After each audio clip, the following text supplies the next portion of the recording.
rays pass the clouds, and its yawn warms the earth. And the trampled grass straightens as its icy barrier melts, and the trees reach up. Flowers burst after pressing their lips together so long. Petals with lipsticks of fuchsia and firebrick, and coral and crimson, and midnight and maroon with tongues of gold. Bushy tails emerge from hiding as squirrels scamper up a Monterey pine. Oh, the sweeping arrival of spring! No tree seems too tall for a baby squirrel when nature smiles upon him. Chirping sounds everywhere, from the crickets to the robins. They sing to you. Spring is here, it's here, and the mockingbirds echo them. With electric swiftness, your heart fills with joy, your blissful face soaks up the sun, your toes stand on their very tips. And then the rain comes the very next day and washes false spring away, and washes it away. Panorama. Sometimes I stroll to the neighborhood park swings. Sometimes families plan picnics and the little ones pitter-patter to the playground, and I must wait for my turn on the swings. Sometimes rain has fallen overnight and the black rubber seat holds a puddle, so I turn it over to the dry side. Sometimes the metal chains creak as I shift in my seat, so I switch swings. Sometimes the afternoons bake and the seats blaze, so I leave the park and return in the cool of evening. Oftentimes, swinging, I watch an elderly man bring his golden retriever and play fetch with him. Oftentimes, swinging, I watch children set out across the grass to find ladybugs and pick dandelions. Oftentimes, swinging, I watch a soccer practice with bright boundary cones and shiny cleats and racing players, or hear excited echoes drift to me on the swings, though I don't catch exact words. Sometimes I pay more attention to the man and the golden retriever. Oftentimes, the children and their peals of laughter. Other times, I pump my legs and fly for a bird's eye view of this panorama of play in the park. Bliss. Leaving the sun-gilded waves after a soothing swim in the green ocean beside angelfish and minuscule mussels and copepods and krill and coral reefs and swaying seaweed, I reach for the sky and head for the shore. Soon, in grain-filled sandals, I want to walk on the silky sand and kick them off to run and play on the beach. Now, bare feet glide toward the dunes, glowing in golden at sunset as the tide recedes, leaving shore clear of crabs, fire ants, and glass. Slipping and sliding to ascend the dry mounds, I feel coolness rush across me as my feet finally gain the shade where I lie on my sand mattress and rest in the blanket of the beach. I gaze at the dimming blue sky above the simmering silver ocean. Twilight emerging and faint stars appearing mark the moment beachcombers view the horizon for the last time. Saddened, I retrieve my neglected sandals and head for the car, only to return to the busy, hazy, frenzy real world far from the beach.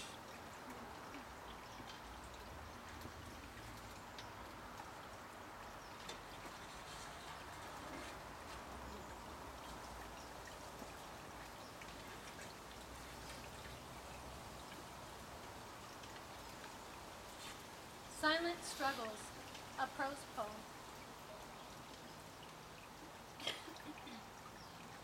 In the library, where I walked every week after school to take out more treasures, I found a boy just as intrigued, I thought.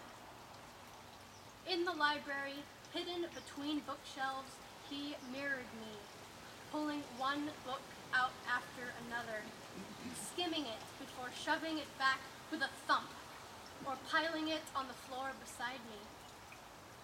Too soon in the library, he scanned his last book, turned his eyes instead on me, and smiled a smile I could not see past. To my surprise, he leaned close. I smelled his rancid mouth. Like a behemoth emerging from the place I had yet to understand, he pressed his face to mine and I sat trapped. At least that's all I remember. But my world turned grotesque, and I begged God not to punish me for what this boy had done in the library. In my memory, I stored that ordeal, scorned myself. In my memory, it maligned my character, not his. In my memory, I stashed other ordeals too similar, creating a pattern, continuing to haunt me. Until I read a poem, and another poem, and wrote a poem, and wrote other poems, until wisdom guided me to write a letter to my damaged child. It began, "Sweetheart, you are gold, but not old enough to know love. False love will hurt you time after time after time. Someday, when you love yourself, you'll meet a man with a poet's soul, the hum of his heart like a steady clock. Surround yourself with kindness. Open your door to let sin stride out. Don't run in city streets in your chemise. Choose with care and store those memories in your memory." In the nursery now, I cradle my infant daughter and think about the blessed day she learns to read. Will she love books the way I did? In the nursery, I turn off the light, rock my infant daughter and wonder, will she want to read every book in the library like me? And will I let her go alone to sit between bookshelves and perhaps encounter a sick stranger? In the nursery, I carry my infant daughter to her crib, cover her with her pink quilt, and worry about her future if I don't give her the letter once designated for me. Tiptoeing to the door, I watch where safe she lies, and I ask myself, will I give her freedom to make her own mistakes, or inspire her to learn from mine? Or better, shall I pick some precious poems that taught me I could take another path, valuing myself, and give her that gift in life earlier than I found it?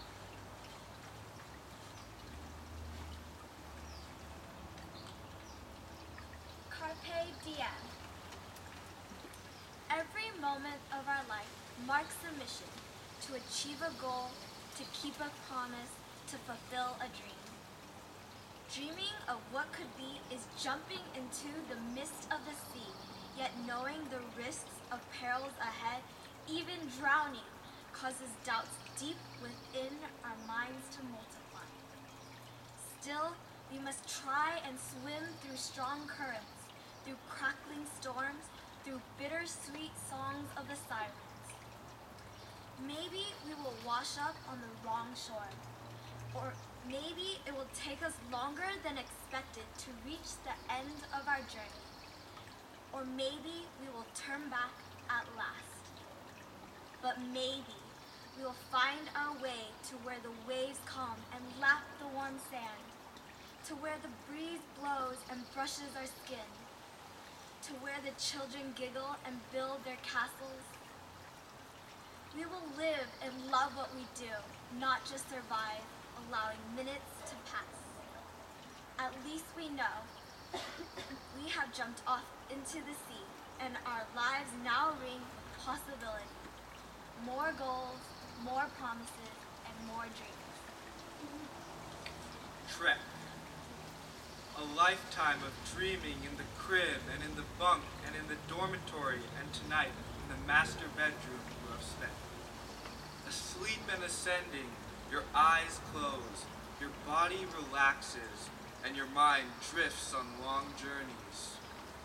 Through shining silver silky clouds, cushioning you at each touch, float fantasies about fame and about fortune and about family, until they give you the strength to drive towards them through the coming day.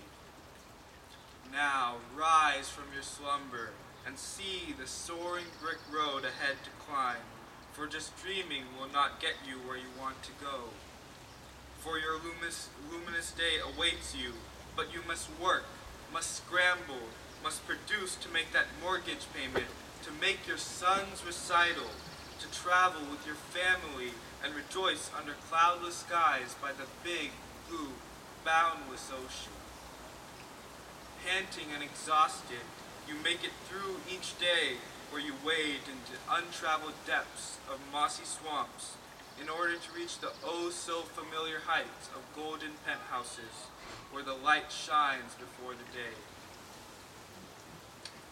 Back in the master bedroom, you hold your beloved's hand, your eyes close, your body relaxes, and your mind drifts on shared journeys of renewal.